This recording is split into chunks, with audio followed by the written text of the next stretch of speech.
जय बोलो चौबीसों भगवान की। जय बोलो अनंत अनंत सिद्ध परमेश की भगवान की। जय बोलो चारित्र चक्रवर्ती आचार्य शांति सागर मुनि महाराज की। जय बोलो आचार्य विद्यानंद मुनि महाराज की। जय बोलो धीर सेन मुनि महाराज की। जय बोलो आरिका श्रुतमती माता जी की। जय बोलो आरिका भरतमती माता जी की। वंदितु सौवसिद्धे ध्रुवमचलमनोवमङ्गलिं पत्ते ओच्छामि समयपाहुडमिनमो सुदकेवलीभनिदं सुदकेवलीभनिदं सुदकेवली।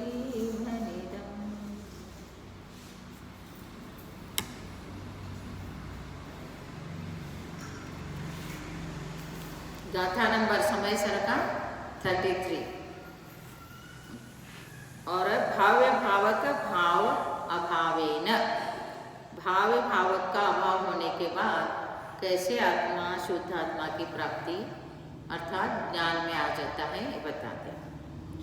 जिदमोहस्स दुजैया खीनो मोहो हविज्जसाहुस्स तय्याहो खीन मोहो भन्नदिशो निश्चय विदुहिम। जिस प्रकार पहला क्या कहता ज्ञेय ज्ञायक भाव का संकर दोष रहित स्तुति किया, फिर भावी भावक संकर दोष रहित निश्चय स्तुति किया।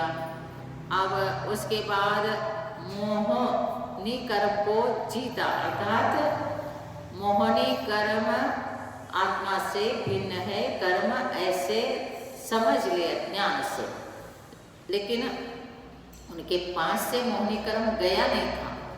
इस गाथा में क्या कर रहे हैं, जिदमोहस्स जिसने मोह को जीता। कैसे जीता? जीत के उनको नाश नहीं किया था अभी तक, तो उनको ऐसे किया था कि उसको समझ लिया था ये अलग है, मैं अलग हूँ, शुद्धात्मा अलग है और ये रागादि द्वेष ये अलग है।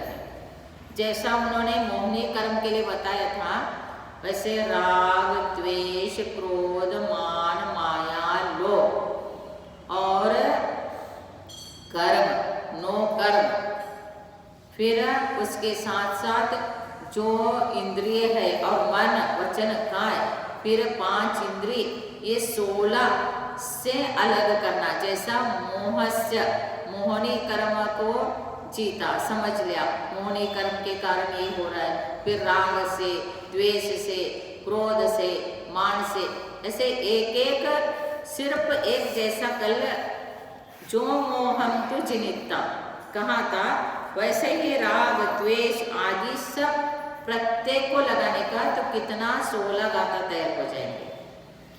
जो मोहंतु जिनिता वहाँ जो रागंतु जिनिता, जो द्वेषंतु जिनिता, क्रोधंतु जिनिता, फिर बाकी सारे ऐसे सब कुछ ऐसे के वैसे, तो ऐसे 16 गाथा हो जाएंगे।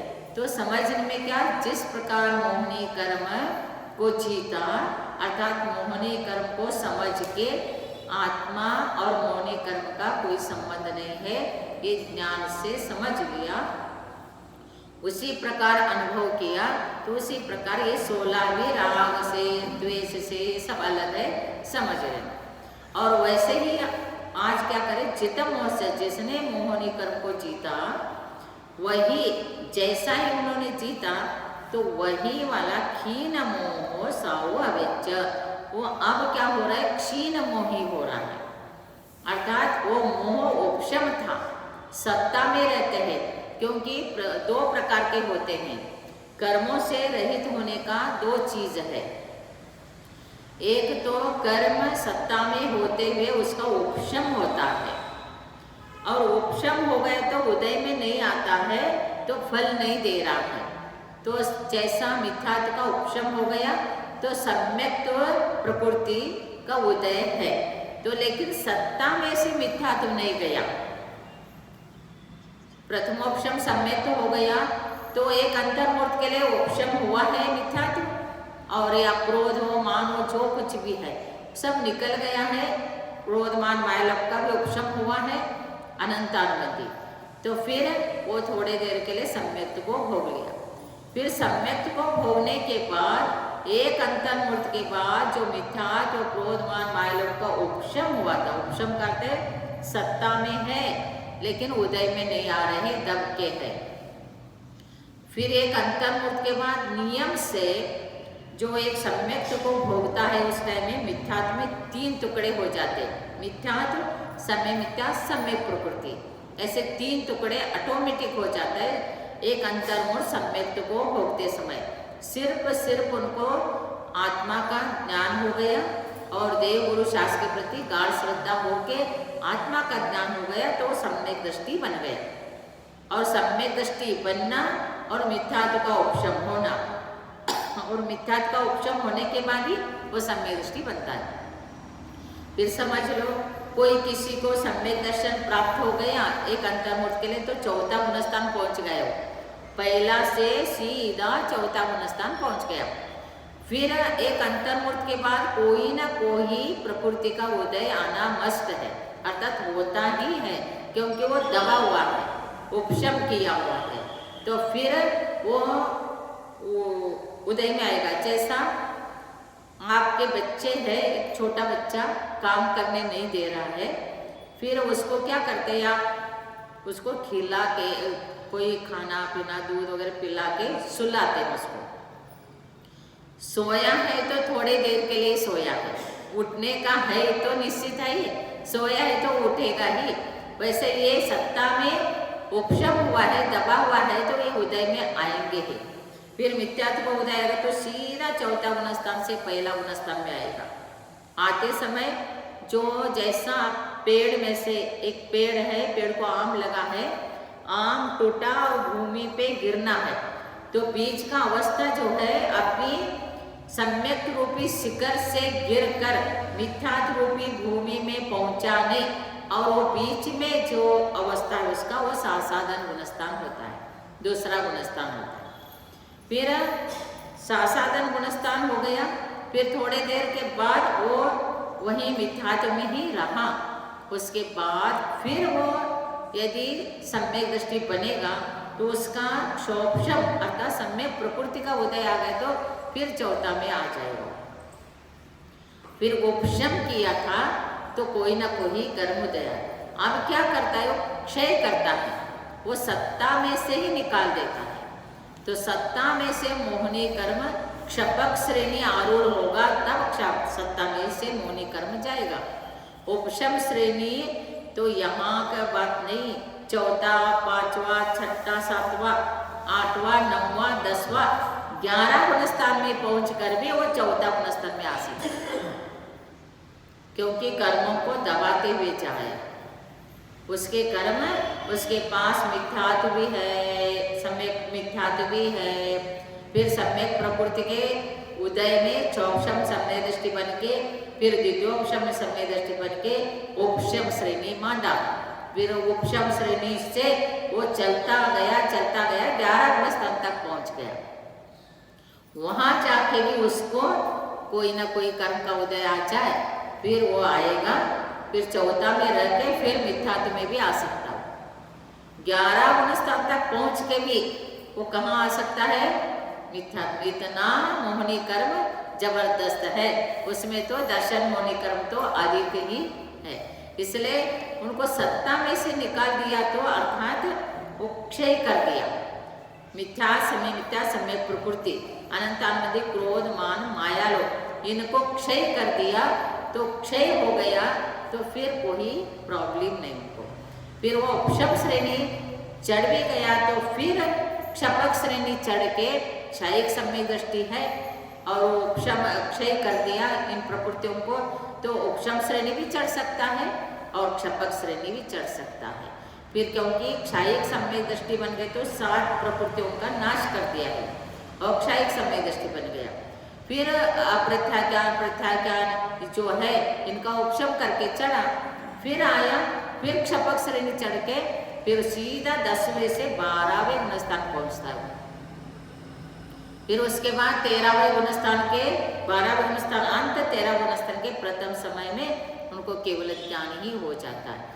तो इसलिए पहला आत्मा को समझे बिना आप कर्मों का उपशम भी नहीं कर सकते हैं, अर्थात पहला आत्मा के प्रति श्रद्धा होना अत्यावश्यक है। किसी भी चीज के प्रति आपकी श्रद्धा नहीं है तो उसका फल आपको मिलेगा नहीं, श्रद्धा होना जरूरी है। फिर ज्ञान से सब कुछ समझ रहा है, अब क्षय करेगा। इसलिए कहा जो तैया जिस प्रकार क्षीण मोह वो क्षीण मोही हो गया, अर्थात मोहनी कर्म को नाश कर दिया। जिन्होंने मोहनी कर्म को नाश कर दिया वो संसार में रहते ही नहीं, और उपशम करे तो और भी संसार में रहते भी है। फिर निश्चित वो एक न एक दिन मोक्ष जाएंगे, लेकिन ये क्षपक श्रेणी आरूढ़ होकर ये मोहनी कर्म को नाश करके ये केवल ज्ञान तक पहुंचने वाले हो जाता है।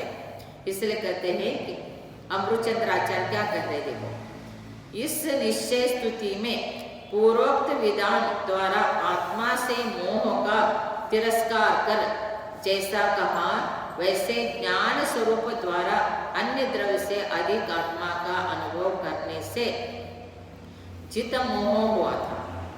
फिर उसके बाद उसके जिस समय अपने स्वभाव भाव की भावना का अच्छी तरह अवलंबन करने से मोह की संतान का ऐसा अत्यंत विनाश हो जाता है कि फिर उसका उदय नहीं होता। ऐसा भावक रूप मोह जिस समय क्षीण होता है उस समय भावक अर्थात मोह का क्षय होने पर आत्मा के विभाव रूप भाव्य भावक का भी अभाव हो जाता है। जो भाव्य भावक आत्मा है, भाव ये सब भावना जिसका फल भोगते हैं वो भाव्य है, ये सब का अभाव हो जाएगा। इस तरह भाव्य भावक भाव का अभाव से एकत्व होने पर टंकोत्कीर्ण निश्चल परमात्मा को प्राप्त हुआ क्षीण मोह चिन्ह ऐसा कहा जाए। इनको क्षीण मोह चिन्ह कहा जाएगा। यह तीसरी निश्चय स्तुति हो गई। एक न्यायक से संकीर्ण जो वो दोष दूर करके एक स्तुति हो गया। भाव भावक जो दोष था संकर दोष उसको दूर करके स्तुति हुआ। अब मोह को ही नाश करके जो आत्मा को जाना वो निश्चय स्तुति तीसरा स्तुति हो गया। इस प्रकार आत्मा को जानना होता है। और कहते हैं सवे भावे जम्मा पच्छकाई परित्तिनादूनम तम्मा पच्छखानम नानम नेमा मुने दौवम। क्या कहते हैं वो? सवे भावा जम्मा सवे भावे परित्तिनादूनम पच्छखाई तम्मा पच्छखानम नानम नेमा मुने दौवम। मुने दौवम मीन्स अच्छी तरह से जानो। क्या जानना?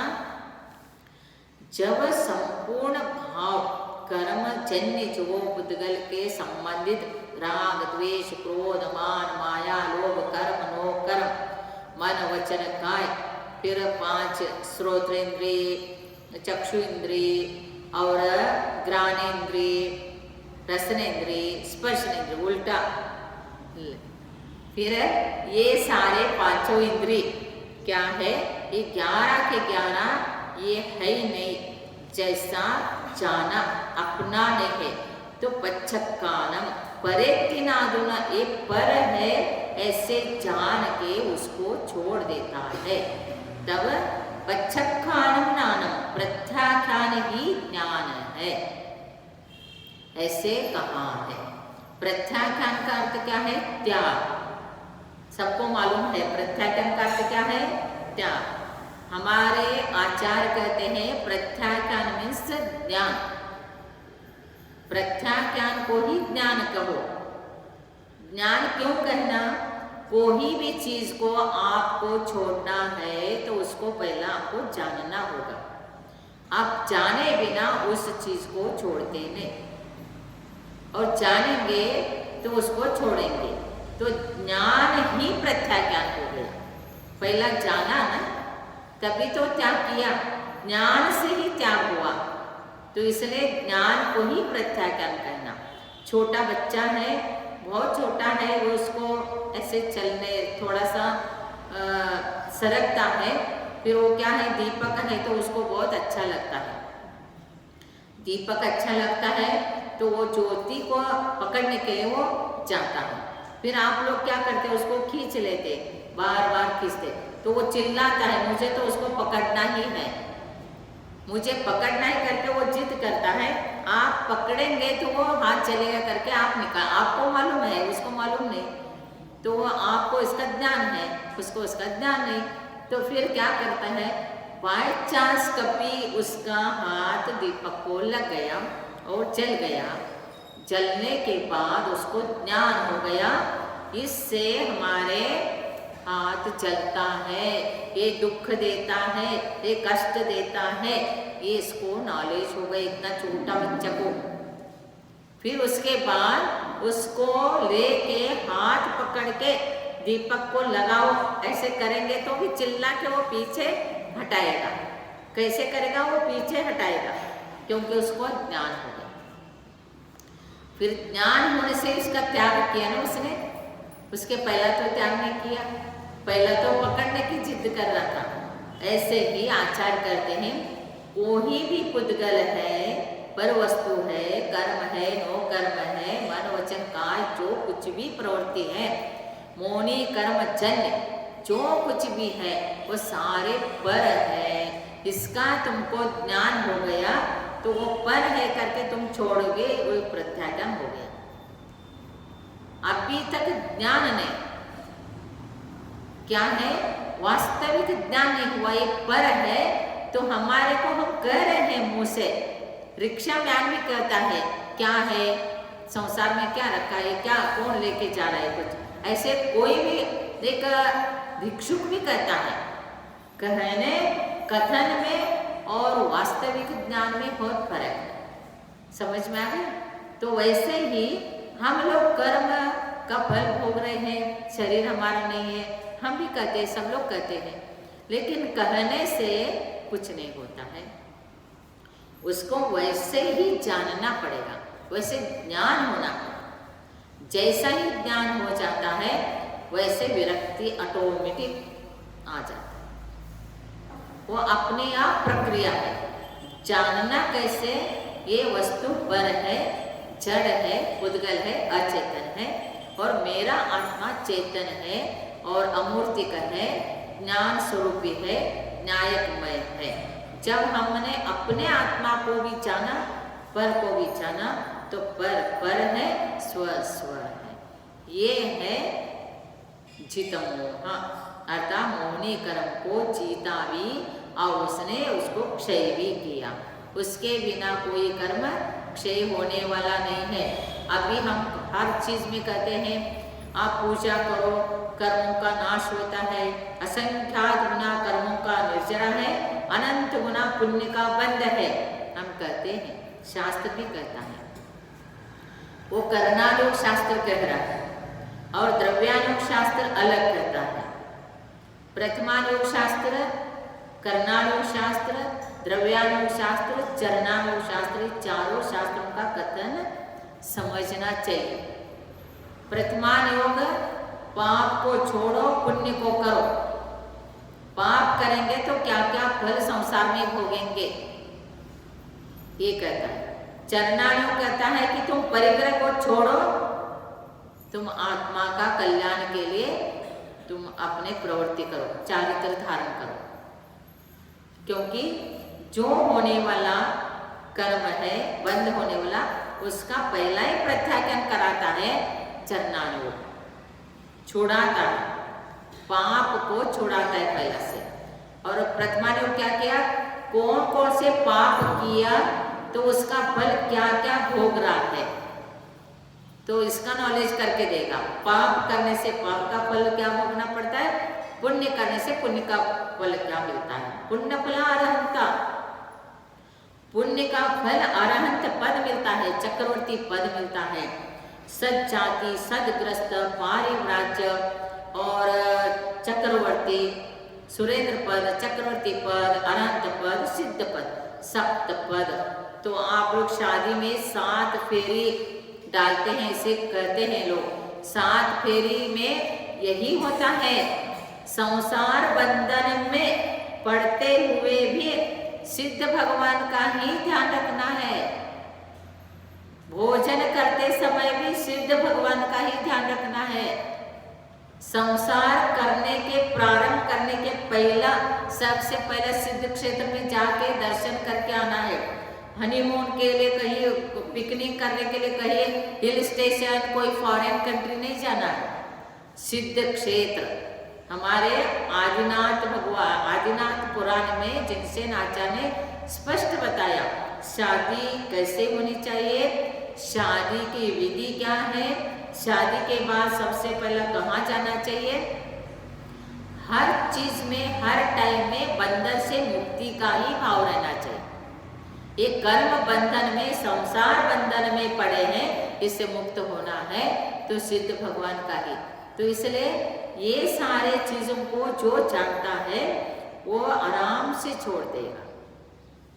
बंधन से मुक्त होने के लिए ये सब चीजें जानना होता है। जानते हैं तो क्या होगा, निश्चित रूप से ये पर है, ये सो है। आप शादी करते हैं तो तब भी जान रहे कि नहीं हम बंधन में पड़ रहे हैं, जान रहे कि नहीं, जानते जानते बंधन में पड़ते कि नहीं।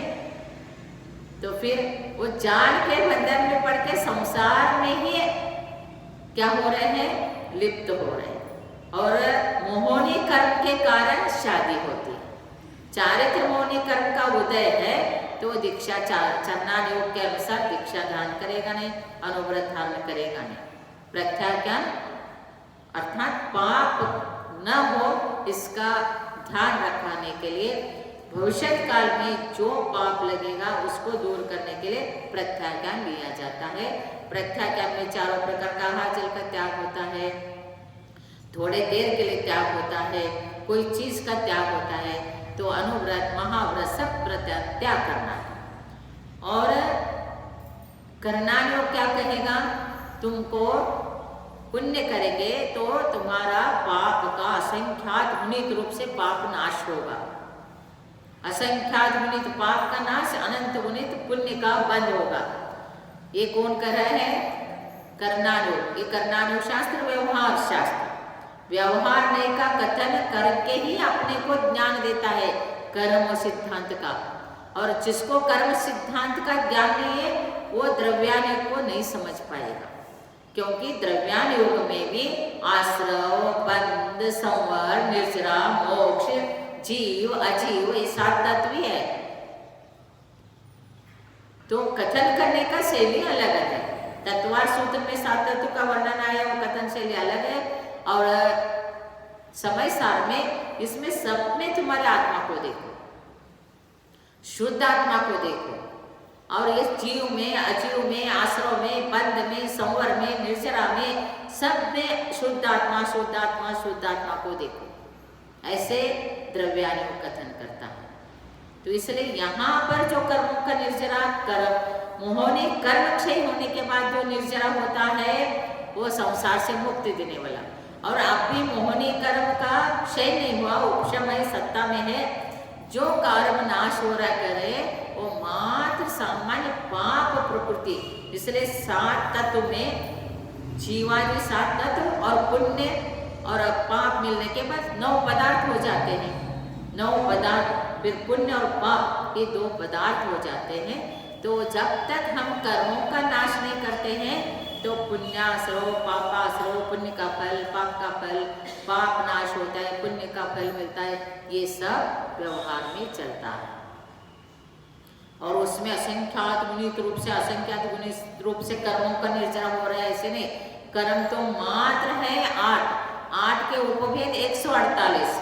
ये 148 कर्म का नाश तो यहाँ कहीं भी नहीं होगा, सिर्फ नाश यहाँ पर हो रहा है मिथ्यात्व और अनंतानंदी क्रोधमान माया। यदि उसका प्रकृति डायरेक्ट 5 प्रकृति का नाश हो तो 5, और यदि सारी मिथ्या दृष्टि सम्यक्त को प्राप्त कर ले तो उसके पास 7। तो मिथ्या समय प्रकृति अनंतानंदी क्रोधमान माया, ये 7 प्रकृतियों का क्षय होता है। इसके ज्यादा कोई प्रकृति का क्षय, और इस पंचम काल में कोई भी क्षय नहीं करता, कोई भी कर्म का क्षय नहीं करता। एक क्षय बोला है, होनी कर्म का क्षय करेगा, कौन करेगा बताइए आप? पंचम काल में नहीं करेगा, चतुर्थ काल में तीर्थंकर के समोषण में या केवली के गंधकुटी में जाकर केवली श्रुत केवली के पाद मूल में ही क्षायिक समय दृष्टि बनता है, तभी ये मिथ्यात् समित्या समय प्रकृति अनंतानंदी क्रोधमान मालूम इन 7 प्रकृतियों को नाश करता है। इसके अलावा कभी भी उसके भाव ऐसे हो ही नहीं सकता कहीं भी कि वो इन 5 प्रकृतियों का 7 प्रकृतियों का या 5 प्रकृति का नाश करे, क्योंकि आचार्य ने स्पष्ट बताया, केवली भगवान की वाणी है। कर्नाटक शास्त्र में स्पष्ट बताया क्षायिक सम्यक तो कहाँ पर होता है, तो वो होता है तीर्थंकर के पाद मूल में, और तीर्थंकर के पाद मूल में ही होता है। क्यों? उनके बिना ऐसे भाव विशुद्धि और कहीं भी नहीं हो सकता है। जिस क्वालिटी का विशुद्धि चाहिए क्षायिक सम्यक्त्व के लिए, वो क्वालिटी सिर्फ तीर्थंकर या केवली के पाद मूल में ही इस जीव का होता है, और हर किसी को भी नहीं होता है। फिर आप समझिए, इस काल में कोई कर्म क्षय होता है क्या? केवल ज्ञान होगा क्या? गुणस्थान भी नहीं पढ़ते हैं इस काल में। चौथा गुणस्थान बढ़ती रहे, 5वां गुणस्थान बढ़ती रहे, और छठा में जाए तो बहुत बड़ी बात हो जाएगी। और वो भी कैसे? कर्मों का उपशम करके। कर्म सत्ता में रहेंगे, लेकिन भाव विशुद्धि से वो आत्मा के प्रति श्रद्धा करता है। तो ऐसे प्रथमोपशम सम्यक्त्व या क्षोपशम सम्यक्त्व इस काल में होता है। पंचम काल में क्षायिक सम्यक्त्व इस काल में किसी को भी नहीं होता है। कोई भी एक भी कर्मों का क्षय इस काल में कर ही नहीं सकते। एक कर्म का क्षय कर सकता है तो दूसरे कर्म का क्षय क्यों नहीं करेगा? वो 2 कर्म का करता है तो सब कर्म का क्यों नहीं करेगा? इसलिए इस काल में मोक्ष ही नहीं है किसी को भी नहीं, चाहे मुनि बने, चाहे कोई भी बने, चाहे कितना भी तपस्या करे, उनको तो स्वर्ग के अलावा और दूसरे है ही नहीं।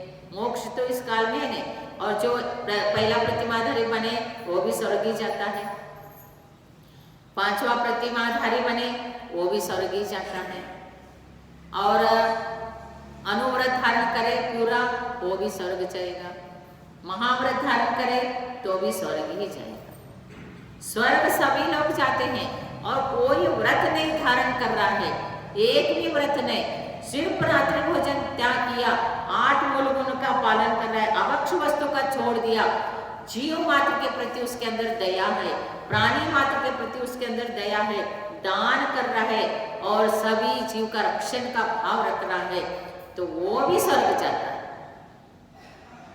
मंद कषाय मिथ्या दृष्टि स्वर्ग जाता है। फिर आप देखिए, सभी लोग स्वर्ग जा रहे हैं, ऐसे भी जा रहे, तो दीक्षा लेने की क्या महत्व है? ऐसे भी हो सकता है तुम्हारे मन। दीक्षा लेके जो भाव विशुद्ध होता है, वो जो स्वर्ग का स्टैंडर्ड मिलता है, वो नीचे वाले स्वर्ग जाए तो वो स्टैंडर्ड नहीं मिलता है। स्टैंडर्ड चाहिए ना। एरोप्लेन में एयर होस्टेस भी रहते हैं, और पायलट भी रहते हैं, और सामान्य लोग भी जाते हैं, बिजनेसमैन भी जाते हैं, उसमें कोई मंत्री भी बन गया, बैठ गया तो बैठ जाए, लेकिन उनकी कैटेगरी अलग अलग है, उनका ट्रीटमेंट अलग अलग होता है। कैसे? वो एक ही एरोप्लेन है, एक ही टाइम में उड़ रहा है, वही स्पीड में जा रहा है, वहीं जा रहा है, यहीं से उड़ा वहां जा रहा है, लेकिन वो देखो उसमें कितना फर्क है क्या नहीं? और वैसे ही कोई भी स्वर्ग में जाए, लेकिन उनके अलग अलग भाव से अलग अलग पुण्य होता है। स्वर्ग में भी अलग अलग विमान है, पहला स्वर्ग भी हो उसमें विमान अलग अलग है, तो उत्कृष्ट देव होना, फिर उनके नीचे का देव होना, फिर ऐसे है। मनुष्य में भी देखो, एक रिच फैमिली में जन्म लेता उसका देखो, और एक मनुष्य बना है, और दूसरे मध्यम वर्ग में उसका, फिर उससे भी गरीब मनुष्य तो होके जन्म लिया, लेकिन फर्क कितना है? वैसे स्वर्ग में भी देव होके फर्क है। समझ में आ गया? इसी प्रकार से इसलिए मोहनी कर्म को पहला समझो तो उसका उपशम हो जाए, फिर उसका उपशम होते ही अपने आत्मा के प्रति निश्चित श्रद्धा हो जाए। अनुभूति नहीं, श्रद्धा। श्रद्धा हो जाए अर्थात ज्ञान, ज्ञान से श्रद्धा हो जाए तो निश्चित क्या करेगा? ये मोक्ष जाएगा ही जाएगा एक दिन। इसलिए हमारा रिजर्वेशन हो गया। रिजर्वेशन होने के बाद ये कौन से डेट में, कौन से, इधर रिजर्वेशन बहुत लंबा होता है, एक कौन से भाव में टिकट मीन्स डेट आएगा वो पता नहीं, लेकिन एक बार टिकट तो हाथ में आ गया, लेकिन डेट अलग है। तो ऐसे कितने भाव के बाद मोक्ष जाएंगे वो भी निश्चित है, लेकिन भाव हम नहीं काउंट कर सकते, केवल ही काउंट कर सकते। अर्ध पुद्गल परावर्तन के अंदर कभी भी मोक्ष जा सकते हैं, निश्चित हो गया, टिकट कंफर्म हो गया, लेकिन वो डेट आने का देरी है। वैसे डेट आएगा तो मोक्ष जाएगा। इसलिए महानुभाव, तो इसलिए कहा कि समय सार क्या करता है कि तुमको सम्यक दृष्टि बना के ही छोड़ता है।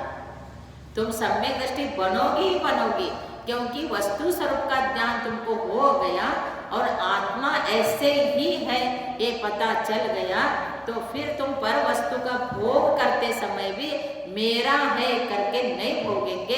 भले ही वो मिथ्या दृष्टि भी भोजन कर रहा है और सम्यक दृष्टि भी भोजन कर रहा है, उसके भोजन करने में, तुम्हारे भोजन करने में, और सम्यक दृष्टि के पास तो मिथ्या दृष्टि से भी ज्यादा वैभव है, फिर भी वो सम्यक दृष्टि है और वो मिथ्या दृष्टि है। इतना फर्क होता है। परिणामों में विशुद्धि और परिणामों में त्याग प्रत्याख्यान ज्ञान से होता है, इसको समझ लेना, और इससे ही सम्यक दर्शन प्राप्त होता है। जय बोलो हिंसा परमो धर्म की। नमो हरिहंत।